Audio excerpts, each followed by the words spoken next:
Shalom, kita akan memulai ibadah kategorial remaja pemuda atau Naposo HKBP Resort Karawang, Sabtu 4 Juli tahun 2020. Mari kita mempersiapkan hati dan pikiran kita memasuki saat teduh.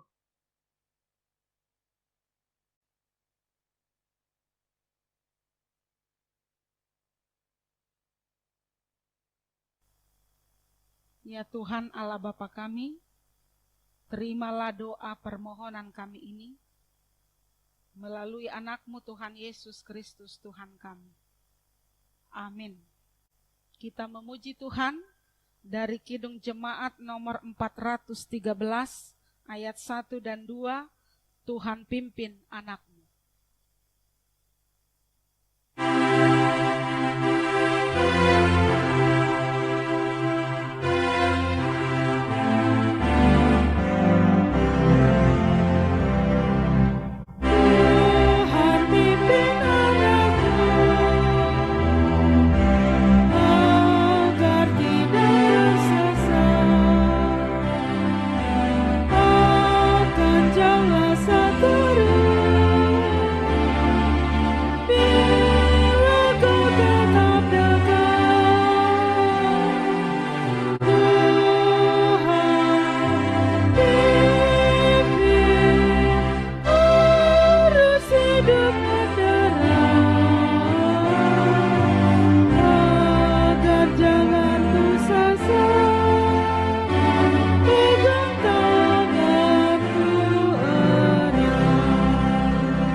Berdoa.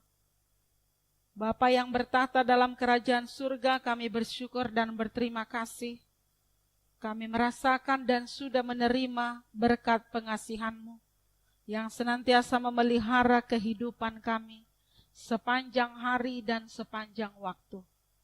Tuhan, sepanjang hari ini juga kami boleh diberkati oleh Tuhan, ditolong dan disertai oleh Tuhan. Secara khusus keluarga kami seluruhnya dan anak-anak-Mu, remaja pemuda HKBP Resort Karawang ini. Kami mau pakai waktu pada malam hari ini beribadah bersama di tempat kami masing-masing, di rumah kami masing-masing.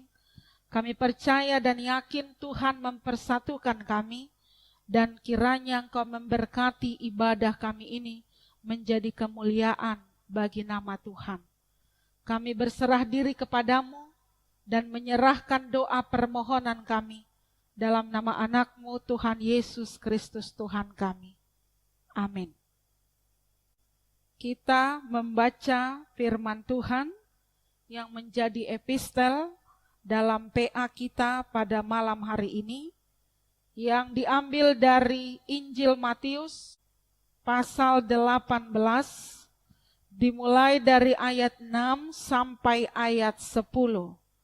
Matius pasal 18 ayat 6 sampai 10, saya bacakan untuk kita semua. Mari kita ikuti dalam hati kita masing-masing. Siapa yang menyesatkan orang? Tetapi barang siapa menyesatkan salah satu dari anak-anak kecil ini yang percaya kepadaku, lebih baik baginya jika sebuah batu kilangan diikatkan pada lehernya, lalu ia ditenggelamkan ke dalam laut. Celakalah dunia dengan segala penyesatannya. Memang penyesatan harus ada, tetapi celakalah orang yang mengadakannya. Jika tanganmu atau kakimu menyesatkan engkau, penggallah dan buanglah itu, karena lebih baik bagimu masuk ke dalam hidup dengan tangan kudung atau timpang, daripada dengan utuh kedua tangan dan kedua kakimu dicampakkan ke dalam api kekal.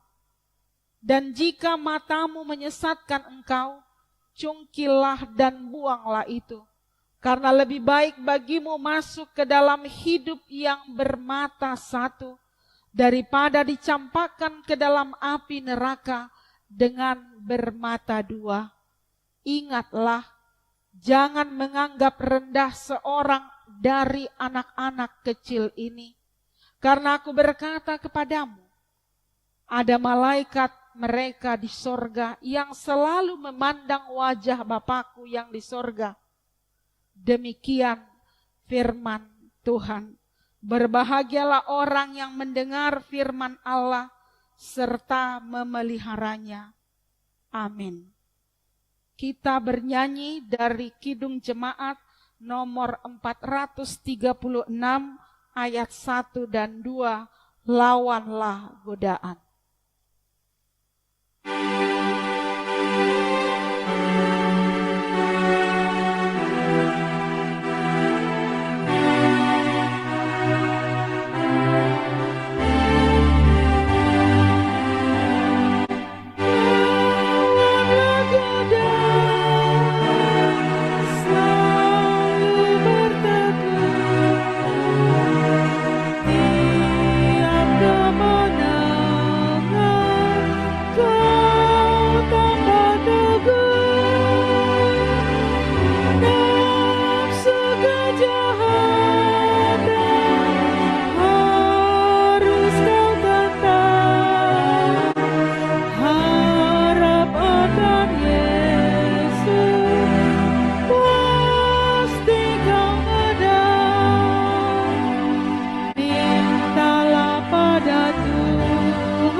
Kita berdoa. Kasih karunia dan damai sejahtera dari Allah, Bapa kita, dan dari anaknya Tuhan Yesus Kristus menyertai kamu. Amin. Saudara yang terkasih dalam Tuhan Yesus Kristus, remaja pemuda HKBP Resort Karawang, kita disapa oleh firman Tuhan yang menjadi renungan bagi kita semua pada malam hari ini, yang diambil dari kitab Kejadian pasal 39, dimulai dari ayat pertama sampai ayat ke-6. Mari kita ikuti dalam hati kita masing-masing. Yusuf di rumah Potifar. Adapun Yusuf telah dibawa ke Mesir, dan Potifar seorang Mesir, pegawai istana Firaun, kepala pegawai raja, membeli dia dari tangan orang Ismail yang telah membawa dia ke situ. Tetapi Tuhan menyertai Yusuf, sehingga ia menjadi seorang yang selalu berhasil dalam pekerjaannya. Maka tinggallah ia di rumah tuannya, orang Mesir itu.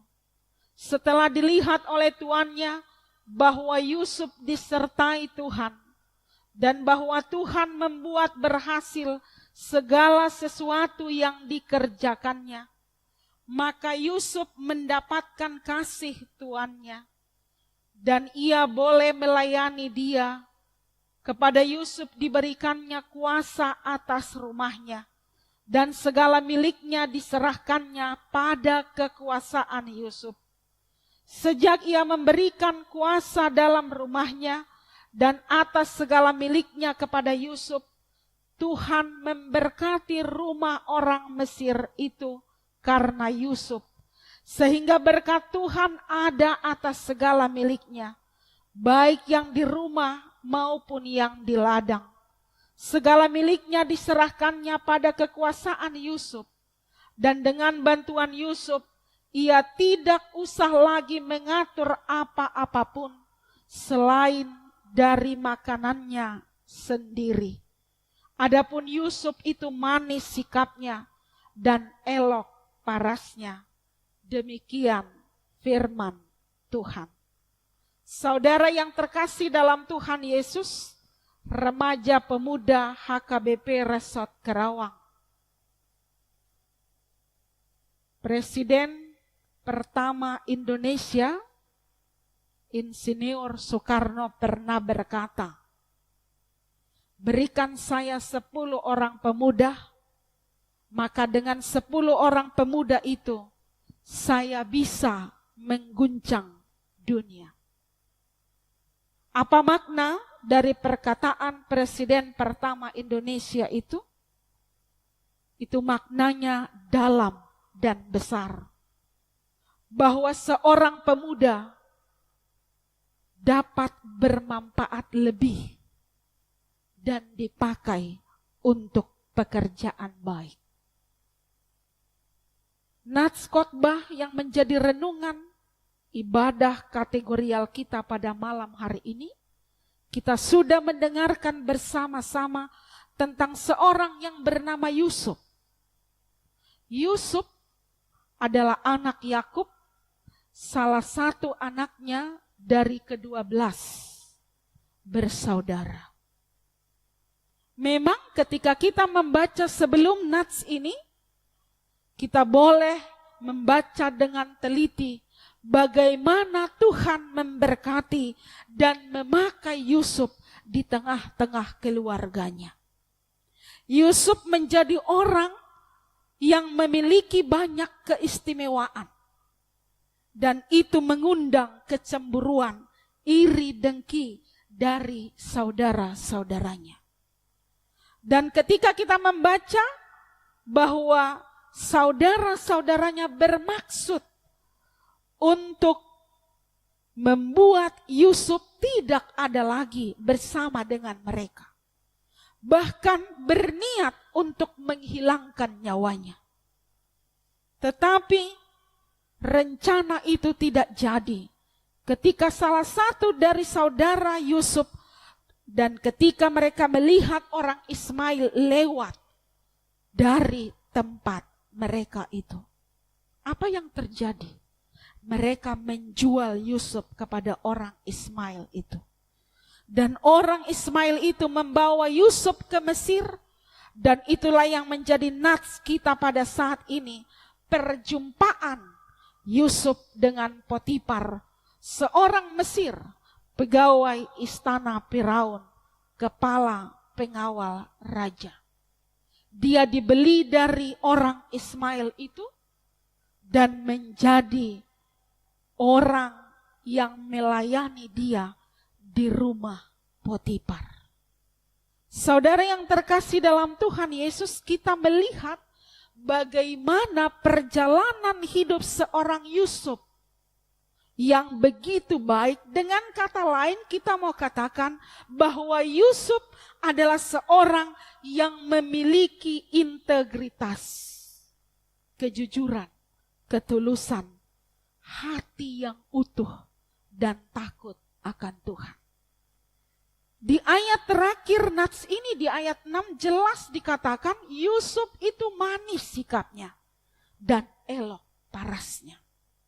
Pada masa ini kita bisa mengatakan bahwa Yusuf adalah seorang pribadi yang begitu istimewa, bahkan mungkin mendekati sempurna.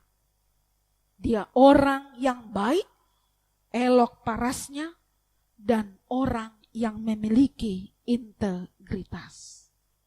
Karena itu kita masih perlu banyak belajar bagaimana seorang Yusuf dipakai oleh Tuhan.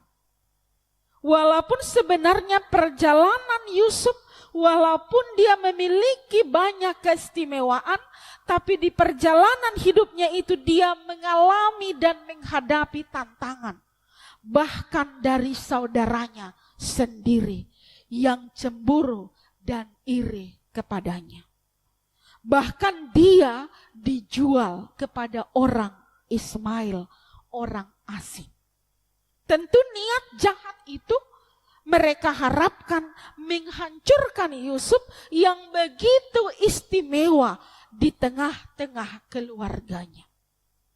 Tapi mau kita lihat Bapak Ibu jemaat yang terkasih dalam Tuhan, secara khusus remaja pemuda HKBP Resort Karawang.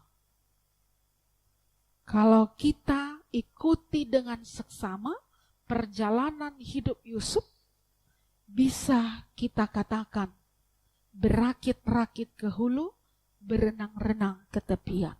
Bersakit-sakit dahulu, bersenang-senang kemudian. Karena kesakitan akibat iri hati dan dengki dari saudara-saudaranya menghantarkan Yusuf menjadi penolong bagi keluarganya di masa depan. Apa yang dirancangkan oleh Tuhan itu menjadi sesuatu yang terbaik.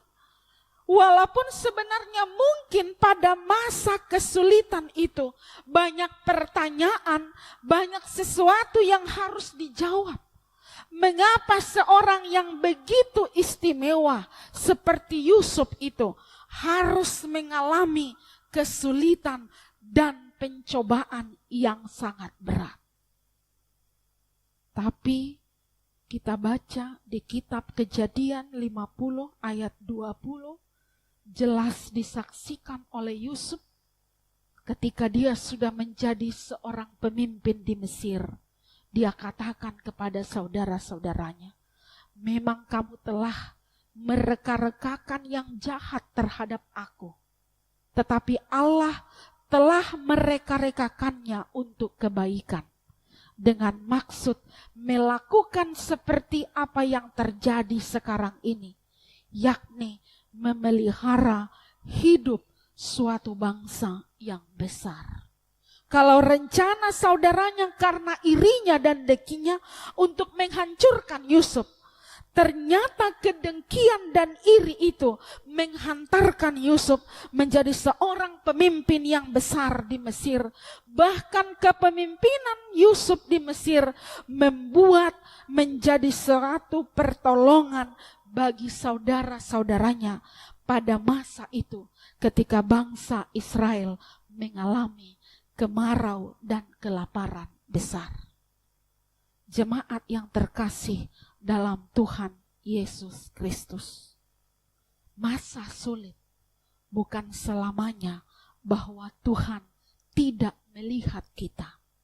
Masa sulit, pergumulan besar, beban berat, itu bukan selamanya menunjukkan bahwa Tuhan tidak peduli kepada kita.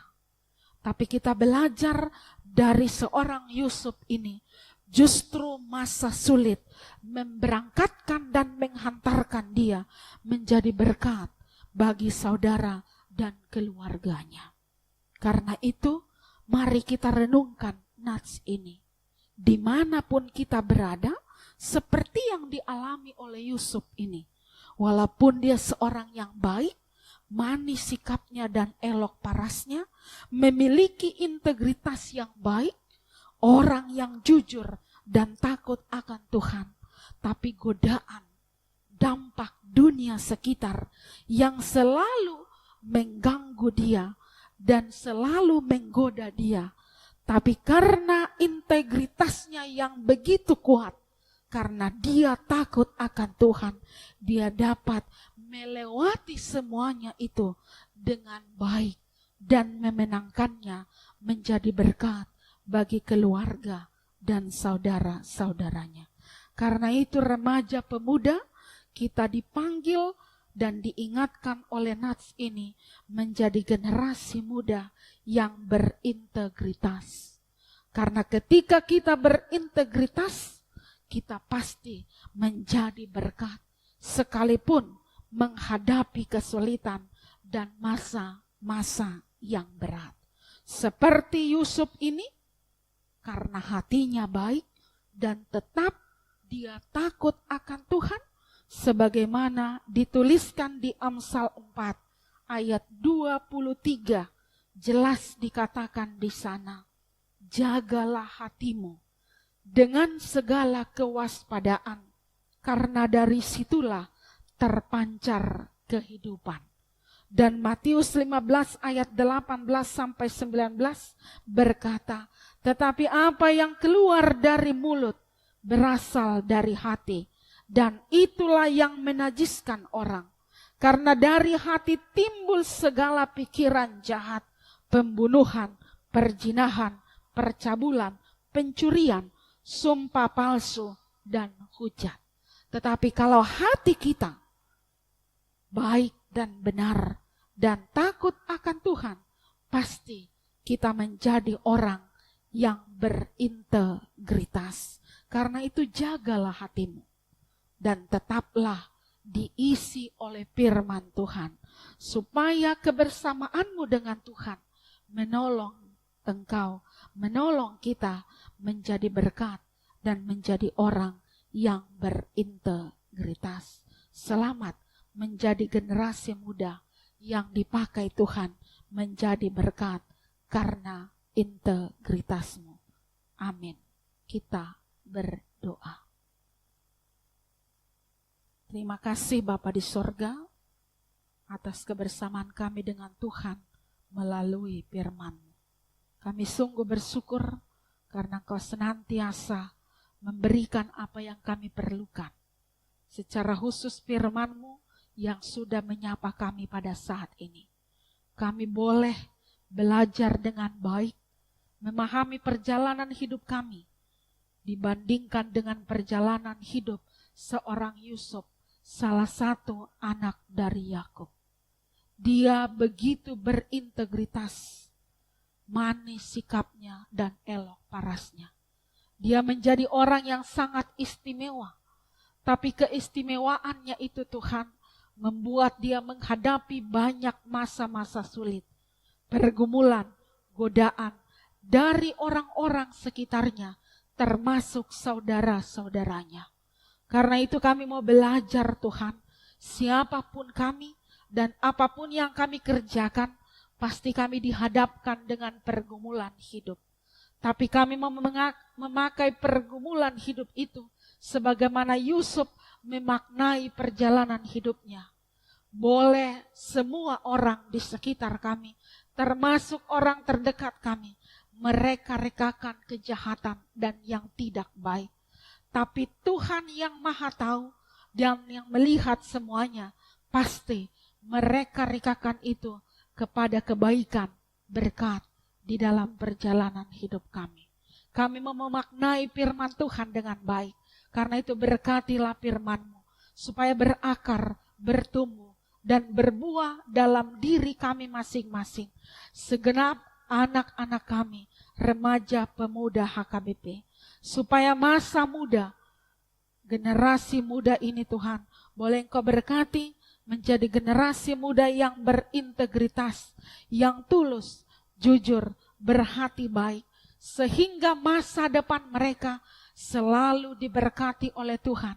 Dan berkat Tuhan itu membuat mereka menjadi berkat di masa depan.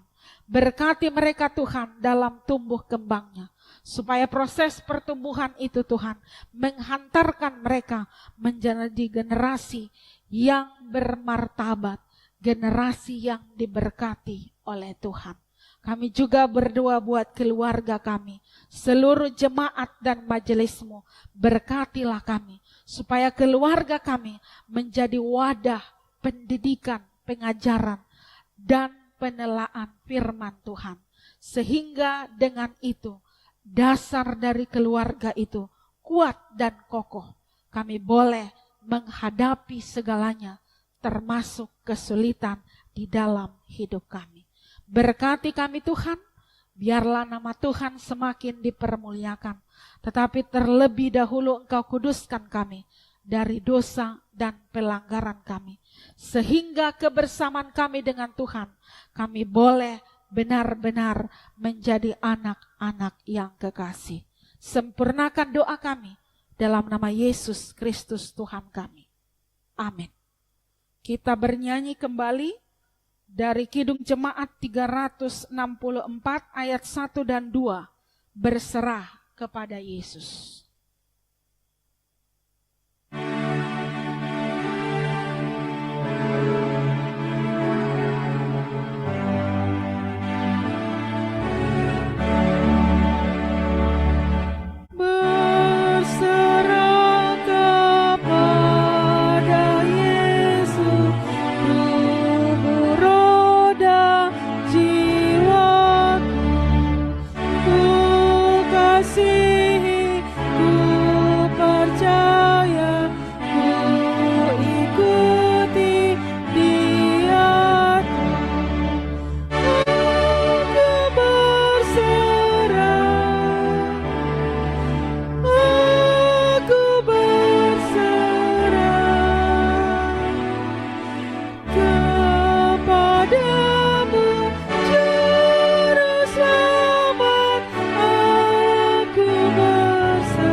Kita bersama-sama di dalam doa Bapa kami.